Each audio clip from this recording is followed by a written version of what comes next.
VR games promise immersion and freedom, but after 20 minutes, you're tired, sweaty, and done. So why does VR feel more like effort than fun?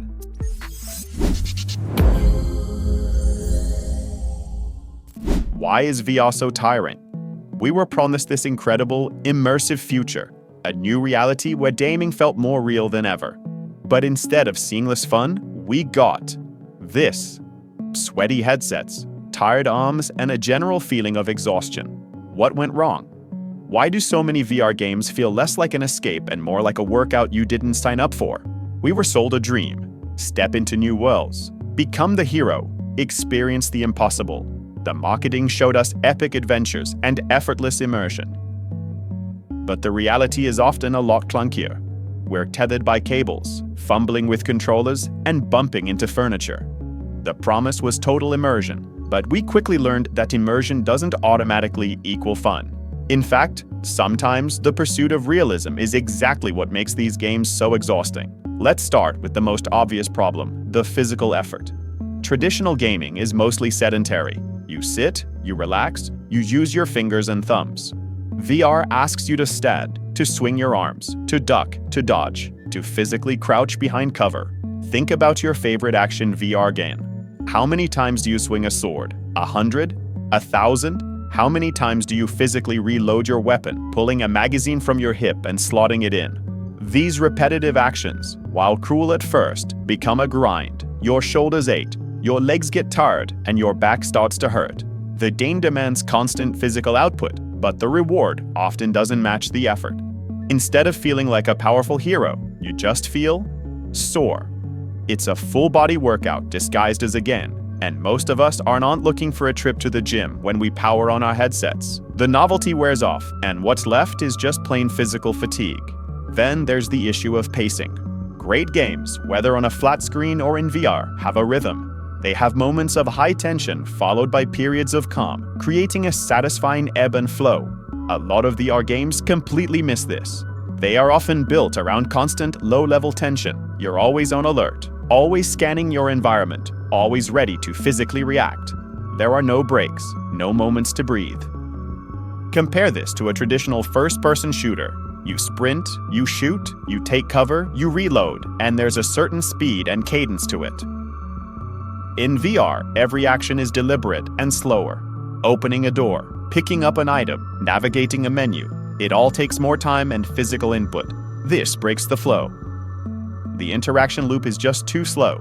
The game can't build momentum, and instead of an exciting rhythm, you get a monotonous, draining slog.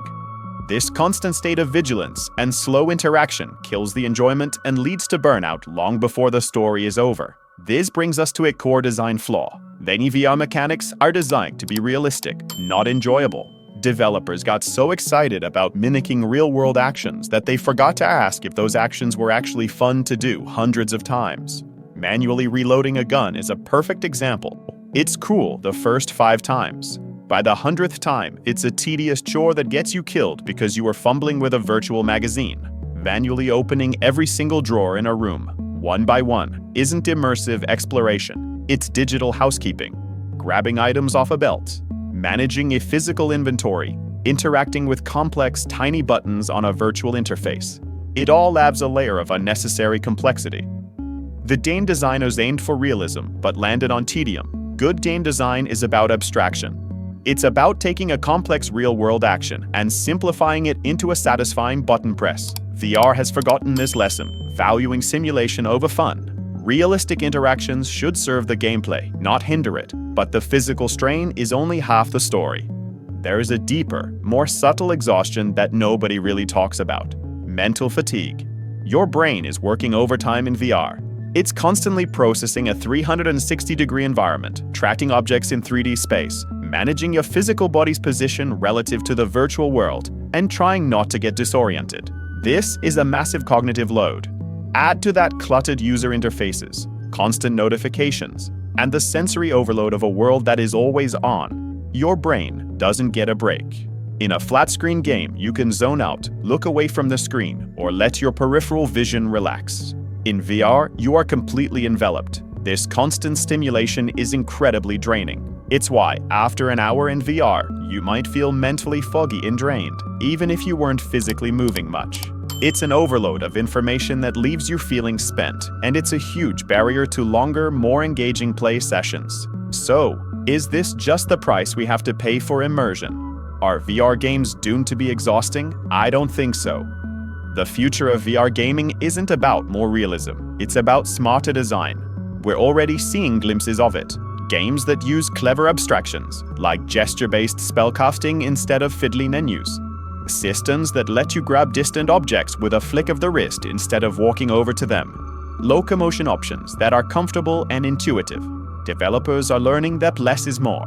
By reducing the physical and mental load, they can create experiences that feel less like a chore and more like the effortless escape we were promised. The goal shouldn't be to perfectly simulate reality. It should be to create a better, more enjoyable one. The future is about making VR feel less like work and more like play. But this all leads to a much bigger question for the entire gaming industry. As technology pushes us towards more and more immersive experiences, we have to ask ourselves, should games feel like work? VR games don't fail because players are lazy. They fail because too many VR games confuse effort with enjoyment. Standing for long sessions, swinging your arms non-stop, manually reloading, constantly focusing on your surroundings. None of that automatically makes a game fun.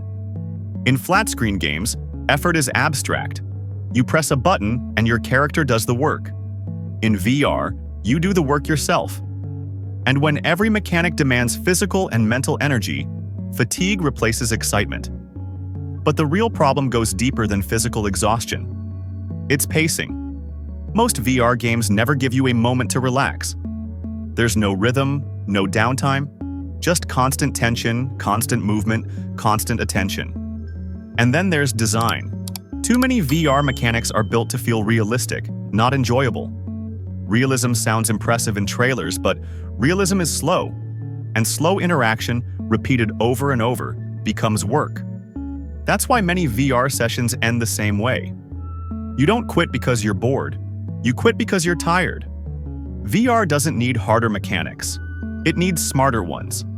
Systems that understand when to engage the body and when to let the player rest. The future of VR gaming isn't about doing more.